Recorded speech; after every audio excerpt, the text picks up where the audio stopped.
This is my 2004 50cc Vespa ET4 and I've got a problem with the indicators. They flash and then they go dim. And in today's video I'm going to explain what's causing this and how it can be fixed cheaply and easily. Let's get to it!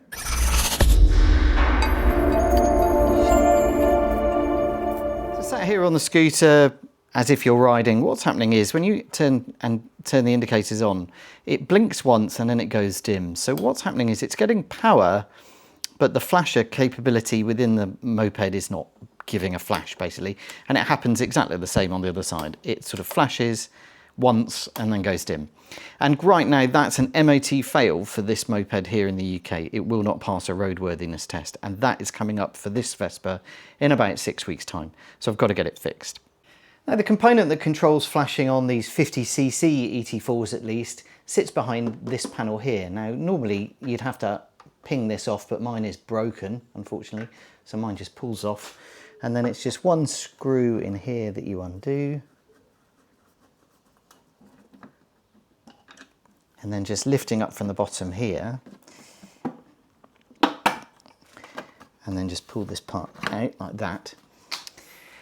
And then the part we're looking for is actually the voltage regulator, which sits just in here behind the horn.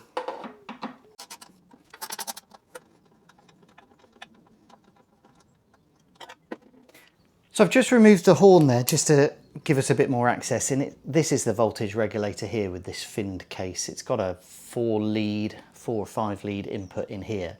And it does a number of things. One, the primary job of which is to make sure that the voltage coming off the alternator is right for the charging of the battery.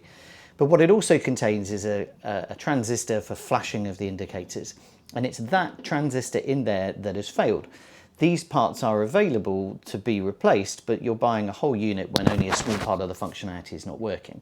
And they are ranging between £30 and £90, depending if you can find one. An alternative though to that is to fit a flasher relay or a flasher device instead of using the functionality in that box, and that is the approach I'm going for today. So this is the part that I've bought. It actually came as a pack of 2. This is the one I'm not going to be using, but they're identical, and it's just a solid state flasher box. Previously in life it would have been a relay, but this is solid state. It's very, very light, which is perfect for this application.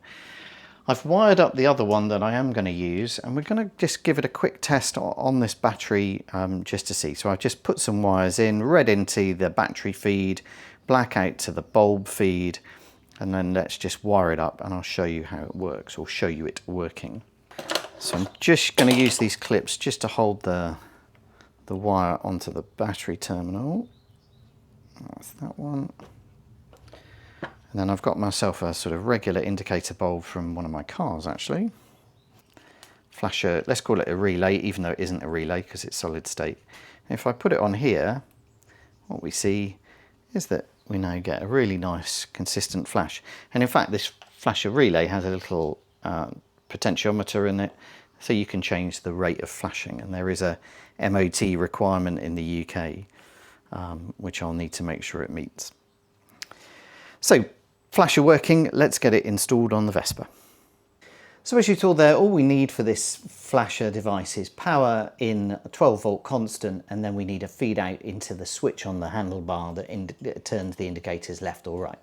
There's 2 places we can do that. We can either go in here and clip in to the lead that powers into this voltage regulator, but I don't really want to do that. And I think there's going to be an easier solution to do it up here in the handlebar up here. So I'm going to get this cowling off, show you how to do that, and then we'll get on with the installation. So the process for removing this requires 3 tools. 17mm spanner to take this mirror off, 13mm deep socket to take this mirror off, and then just a screwdriver. There's 3 screws, one of them under here. Don't confuse it with the headlight leveling screw, I'll show you the difference, and then 2 either side on the handles. Let's start with this mirror over here. Just peel back the rubbery protective piece. Get your spanner in here. There we go.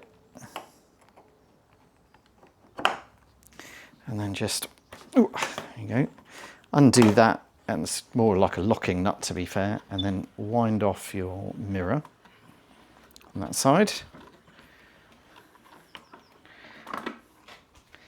Then with the 13mm deep socket, come in underneath, directly underneath here, there is a hole.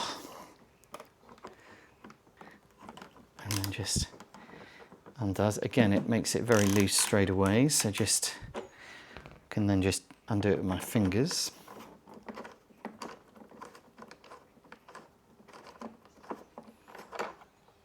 That's the second one, and the nut stays on the socket. And then with the screwdriver, we've got one under here. Let's bring it down. So it's just in here. I foolishly put this back, and I shouldn't have done.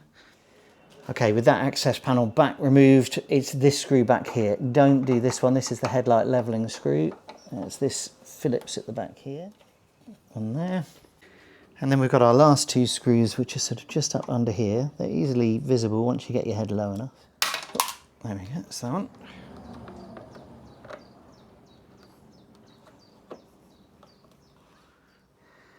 And that's the second. With that done, what you can then do is just pop this off. Now mine's been apart a number of times. There's a video about the sketchy past of this Vespa. Go and have a look if you haven't already. This one comes off really easily, but you may need to get some trim tools and pop things up from here. But what happens then is it just pulls out like this. And then we can get access to the wires we need. So here behind the handlebar and the left-hand side controls is exactly what we need. We've got one blue wire here, not blue and white, but blue, and that is the wire coming up from the voltage regulator with the flash input. We don't need this wire because we're going to create our own flash input off the orange relay device.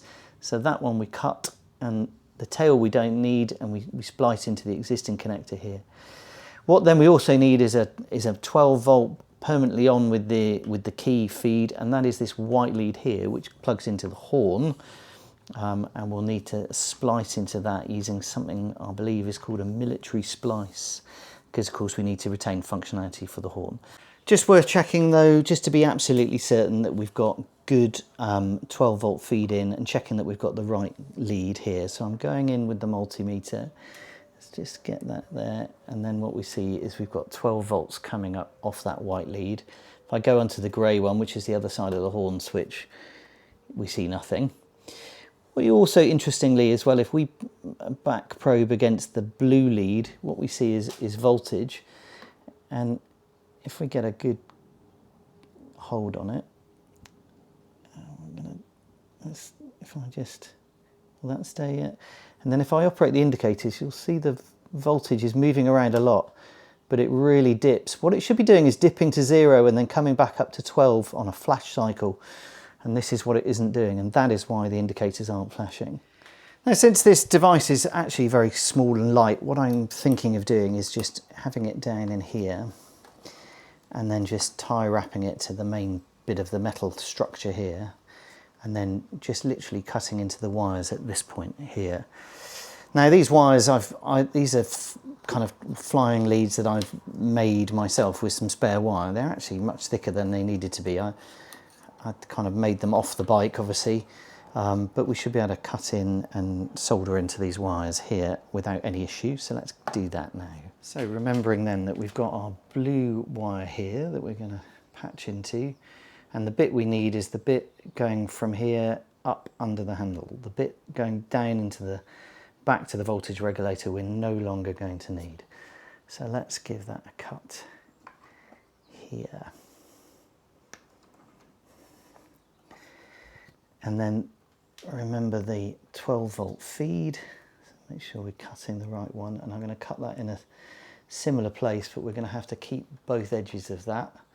So I've got to do it in a way that means I can access it for soldering and everything else. So let's cut it down here.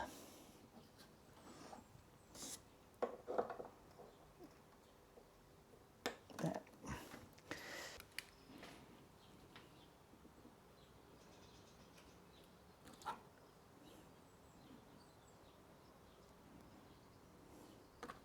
That done, I'm going to need to shorten my tails on my the flasher unit. So I reckon about here.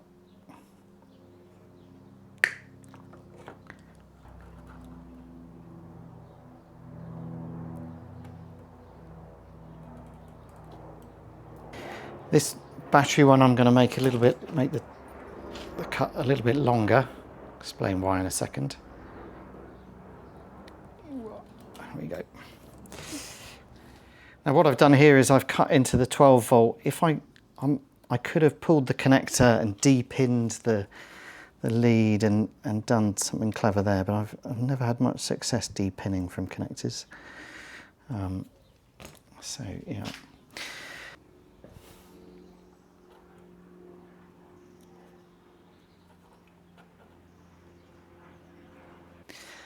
And my soldering iron is warmed up, my heat shrink is on, so let's go in and get this done.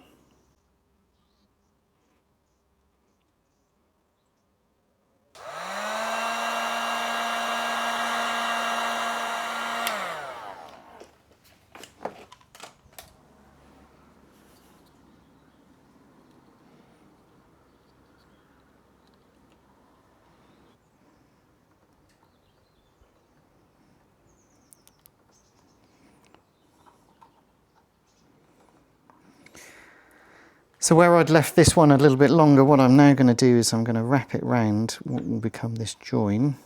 Never very happy about splicing like this, but I equally don't like using those terrible Scotch lock connectors, which is what a lot of people would use in this situation, I think. I'd much rather do a proper solder joint. So we've got our heat shrink there as well that can patch into that nicely. Let's get that wire out of the way.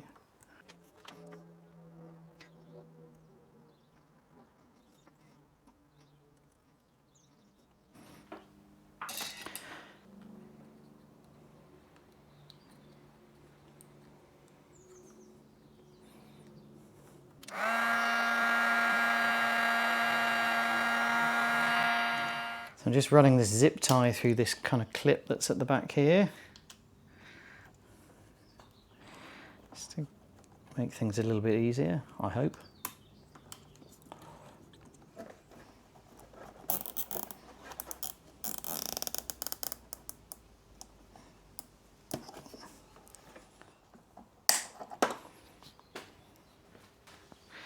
And then with that second zip tie, I'm just going to try to zip tie these bundle of wires together, just to keep everything in check. Here's that tail that came up from the voltage regulator.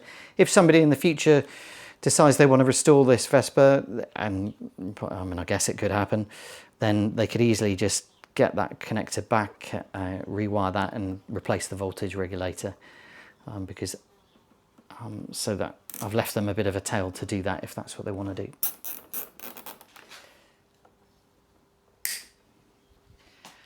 All that work done, the flasher unit zipped in, the cables zipped together, everything soldered up, heat shrunk, nice and neat. All that remains to be done is just reassembly, really.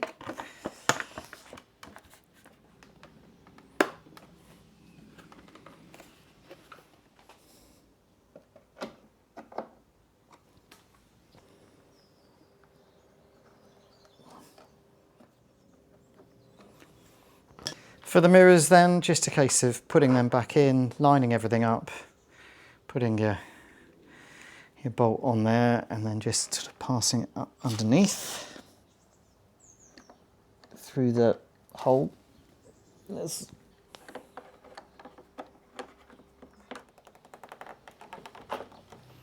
then remembering for the other side that this one just winds in, and then you tighten it up with the nut that's built in.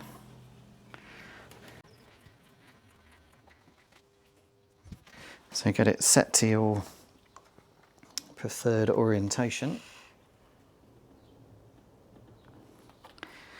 And then the rubber boot sits back down. There we go, like that. So just like that. So that's everything back together now on the Vespa, but before we finish, let's just check everything is working as it should. Working good, really nicely on the front and on the rear here, and also on that side as well. And the indicators on the console here are working perfectly as well. So there we go, that is how to replace your broken indicator function on your Vespa ET4. Now I only know this for 50cc models, I don't know if this is the same for the 125s, but if you've got one and you're having this problem, perhaps have a look and let me know. And hopefully this video has been useful. If it has, send me a like, send me a comment about your Vespa, and I look forward to coming to you in a new video very soon. Thanks and goodbye.